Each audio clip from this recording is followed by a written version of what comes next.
Alright, practice test 4, problem 3. You're supposed to solve the system of equations below using a method of your choice and show your work. When solving a system of two equations, you pretty much have three methods to choose from. You could write each one in slope-intercept form, graph it, and look for an intersection point. You can use substitution, or you can use elimination. Since so much of what we've been doing in this unit has been focused on elimination, I'm going to go ahead and use that method to solve it. So first I need to figure out which variable I want to eliminate. Neither one of them are really set up right now for elimination, so it really doesn't make a difference which one I choose. I'll have to do the same number of steps in each case. So I'm going to go ahead and eliminate the x's. 4 and 3 both go into 12, and so I will multiply row 1 by 3 and row 2 by -4, so that they end up being opposites as well. So that would give me 12x minus 9y is equal to 30. And then negative 12x plus 8y is equal to negative 120. And now I add those two equations together. The x's will eliminate. This gives me negative 1y, and this gives me negative 90. So now I would divide both sides by -1, and that gives me a result of 90 for the y value. Now I just need to back substitute in order to figure out what the corresponding x value should be, and it doesn't matter which rule I substitute it back into, I should get the same result either way. So I'm going to go ahead and substitute it back into the second rule. 3x minus 2, and I'll replace the y with the 90 that I just got. And now I just need to solve for x.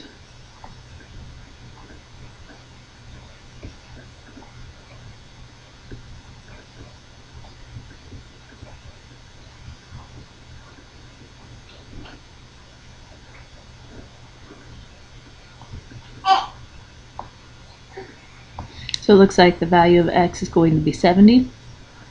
Just to be sure, it's always good to double check your answer by plugging both of those values into the other equation. And so I'll go ahead and do that down here. So into the first equation, I will replace x with 70 and replace y with 90. And let's see if we end up with a value of 10. So that would be 280 minus 270. And it looks like we do. So my answer checks out. Practice test 4, problem 4. Ann, Barry, and Kathy enter a coffee shop. Ann orders 2 coffees, 1 juice, and 2 donuts and pays $6.25. Barry orders 1 coffee and 3 donuts and pays $3.75. And Kathy orders 3 coffees, 1 juice, and 4 donuts and pays $9.25. We're supposed to represent this situation with a system of equations, clearly identifying what the variables represent. And then we're supposed to find the price of a coffee, donut, and juice using Gaussian elimination. Okay.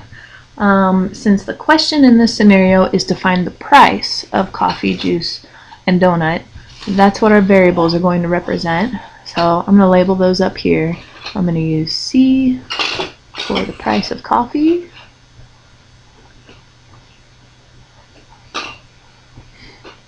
I'll use D for the price of the donuts.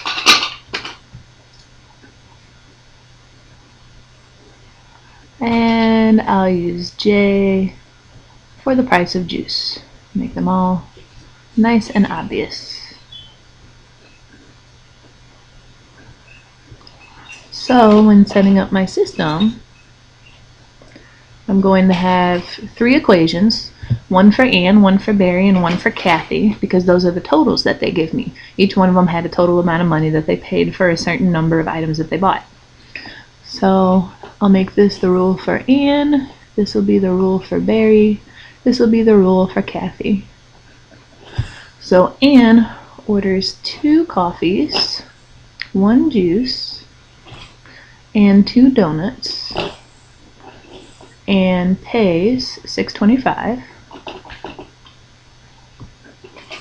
Barry orders 1 coffee, no juices, and 3 donuts, and pays $3.75.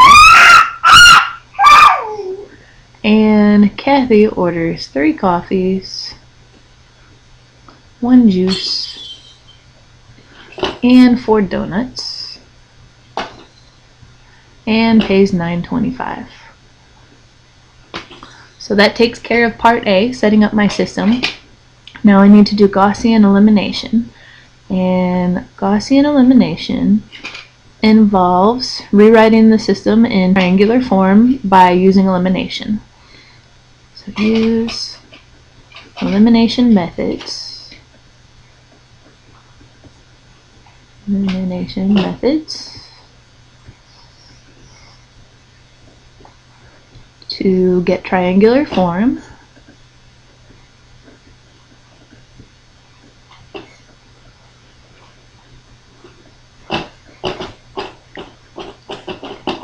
Which essentially means that we're wanting to eliminate the lower boot.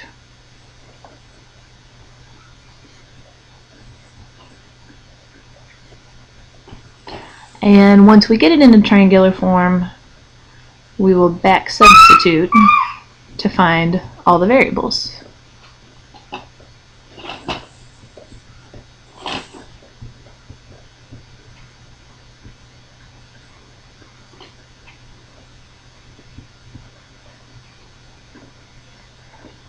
Okay, so looking at this matrix, if I want to write it in triangular form, or sorry, not this matrix, this system, then that means that I want to eliminate these terms down here.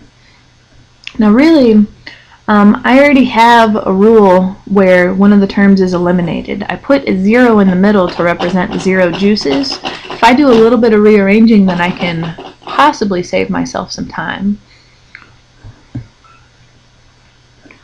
I could flip-flop these 2 rows, and that would put this 0 down here. The only problem there is that there's a chance that when I go to eliminate this term, that might reintroduce a number right here. And then that wouldn't end up saving me any time. So it might be better to switch the columns instead. So that's the method that I'm going to use. That way this 0 will end up as the leading term in this row, and then I won't have to do any reworking of anything, because I'm not going to end up reintroducing a number in that spot. So I'm going to rewrite my system so that J's are in the first column. So that would be J plus 2C plus 2D equals 625. And then this one has no J's, 1C, 3 D's, and that's 375. And then the last row, J plus 30C plus 4D is 925. Now when I go to continue putting it in a triangular form by eliminating the lower boot, I already have one of the terms that I need to eliminate gone. So now I can go ahead and focus on eliminating this term, and I can do that by multiplying row 1 by -1. So row 1 by -1, and I'll add that to row 3.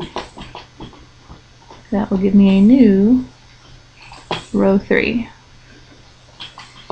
So that would be -J minus 2C minus 2D equals -625. And then row 3 will stay the same.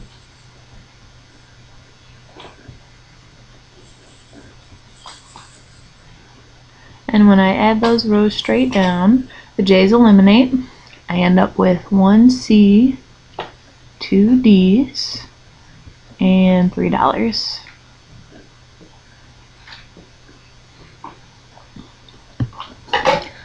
So now I'm going to rewrite my system with the new row 3. Oh, go back to my pen here. There we go. So we've got row 1,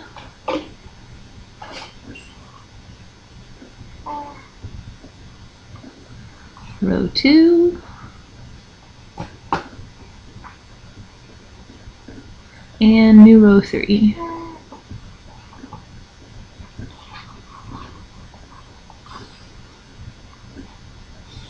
Looking at getting this into triangular form by eliminating the lower boot. The only term I have left to get rid of is this C, and I can do that by multiplying row 2 by -1.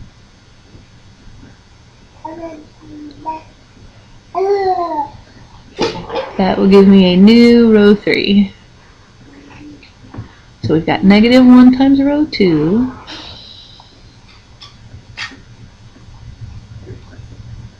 And then row 3 as it is. The C's eliminate. I end up with -D is equal to -0.75.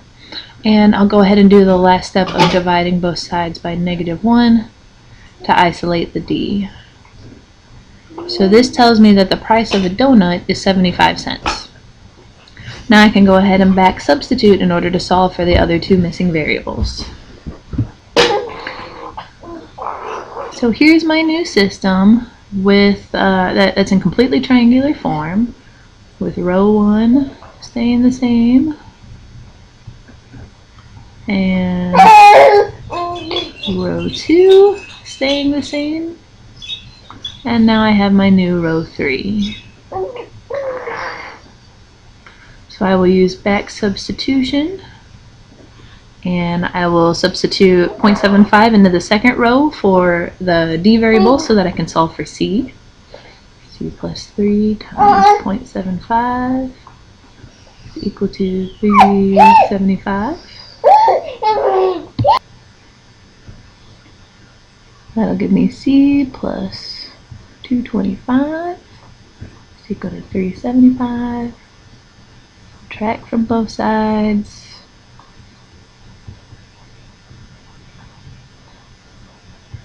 So C is going to be equal to $1.50. So then we just have one more price to find, and that's the price of juice. And in order to do that, we'll use the first row that's got all 3 variables in it. So we've got J plus 2 times our C value of 150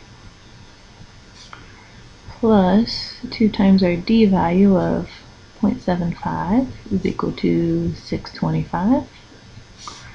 That gives us J plus 3 plus 150 equals 625. So J plus 450 equals 625. Subtract from both sides. And J is equal to $1.75. And there's our final answers. We've got a donut being 75 cents. Let's try that again on a prettier circle. There we go. Donut is 75 cents. Coffee is $1.50. Juice is $1.75. Maybe it's organic.